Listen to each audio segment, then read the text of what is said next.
Alrighty, friends, we're going to make a QR code and it's way easier than you think. Okay. So first off, I suggest going to Mobibrix, MOBIBRIX.com. Excuse their website. I did not build it, but these things totally work. Okay. So if you do not have an account, you're going to click sign up for a free account. And if you have an account, you're going to click log in. I have an account, so I'm going to log in. Boom. Okay.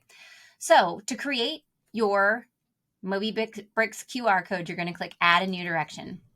Now you're going to name it. I'm going to call it nonprofit websites page. I'm going to go out to my website and I'm going to find the exact page that I want to link to. So I want to go to nonprofit websites.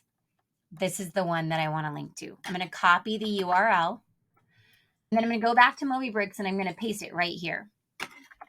Now, having been a web developer for many years, copy and paste is your bestest friend because then you don't have any spelling errors, okay? Typing can get real. All right, so add new direction. All right, so now I've added it. I'm going to click manage redirections. And you can see that I have two. I have one that I made before and one that I made just now. This is my new one right here. So the first thing that I want you to do is test it because in web design, you test everything. So we click test.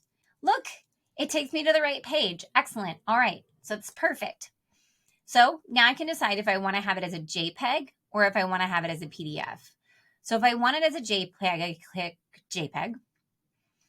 And then if I want to use this in my design, I'm going to right click on it and click save image as, and then I'm going to name it something that makes sense to me and save it. Now, if I want to download it as a PDF, you click PDF, and then you're going to come over here to this lovely little download button, and you're going to download it and save it as something that you'll remember. So there you go.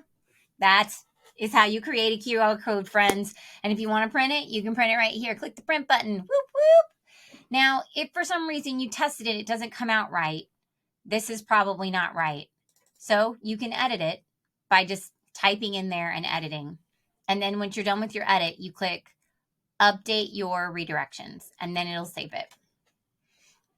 There you go. So now in the future, if your URL changes, you can go in and you can edit it at any given time. It's not going to expire and you have a QR code for all of your awesomeness. Enjoy.